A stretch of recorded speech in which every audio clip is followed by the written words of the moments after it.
Hello, I'm Seth Peacock. Today I'm going to show you how to look at the descendants of your ancestors and find available temple work. We'll start by going to the tree. We'll want to make sure we're on fan chart, and I already am. In the center of my tree I have Byron Charles Peacock. He's my great-grandparent. And I've put him at the center because I want to go far back when I'm doing this method of looking at descendants. I want to go farther back because the farther back the ancestor, the more descendants they're going to have, or possibly more.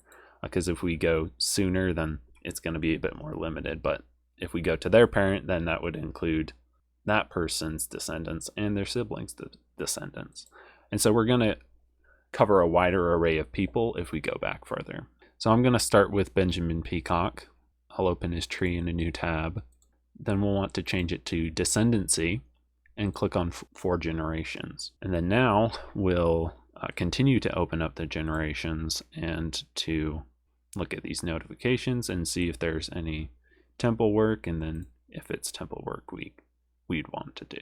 And so I'm actually finding quite a few already, which is somewhat surprising because this method of looking for family names is not always the most fruitful method. And the reason that's the case is because it depends on other users adding to the tree and connecting with your tree in order for these descendants to show up. Well, I guess you could also research the descendants yourself, but that's beyond the scope of what I've decided to cover in this video. And if you're not adding them, then somebody else has to add them. And if somebody else is adding them, if that user is a member of the Church of Jesus Christ of Latter-day Saints, they might be adding them to do the temple work, or perhaps their ancestors were already members and maybe not in the system for some reason. So if there is somebody with temple work that needs to be done, it was probably added by somebody who was not a member, and that's not super consistent. So that's part of why this method of trying to find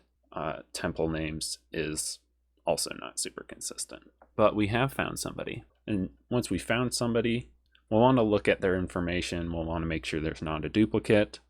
We'll look at the children. Maybe there could possibly be a duplicate in the children, and Family Search doesn't always catch the duplicate, so it's good to do a manual check as well.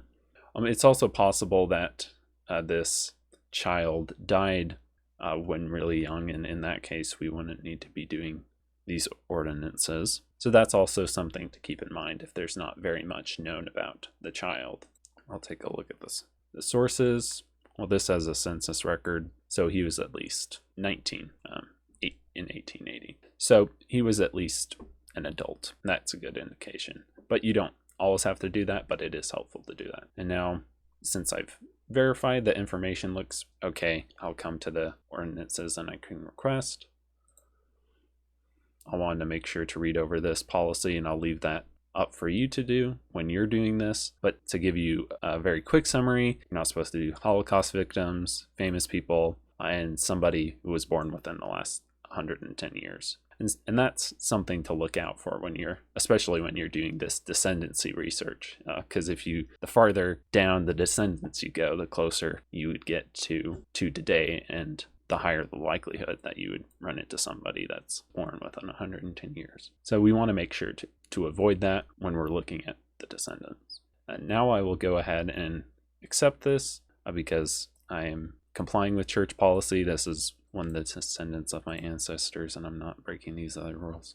So I'll accept it, and now I could print it from this page, but I can also go to my reservations and find it again and print it from there. So that example was pretty quick, but what if you don't find it so quickly? What if I opened all of these up and never found anything? Well, I'll tell you what to do. You could come back and then go to the next, well, not the next person.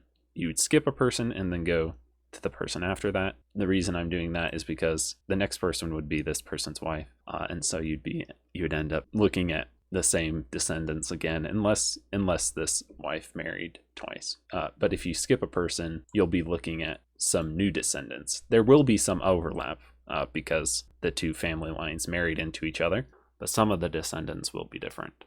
Now I'll click on the tree for Jeremiah, and then we'll go to Descendancy, Generations, and then do the same thing again. Open it up, and look for the temple icon. And then I keep on doing that over and over. So if I went to this tree, the Byron tree, then if I checked Jeremiah and there was nothing, then I'd come to William Stone, do the same thing, go to his tree, look at his descendants, and then go to this person, look at their tree, go to their descendants, and then so on and so on. You could look at everybody. Now that might be a bit more tedious than you're looking to get into, and if you weren't finding anybody after several times, you can maybe jump around, skip around, and not do it in that systematic way. But I would also recommend, if you're trying to be thorough about it, doing it in a systematic way might be helpful. So that's a little bit about how to look at the descendants of ancestors and to find the temple work that needs to be done.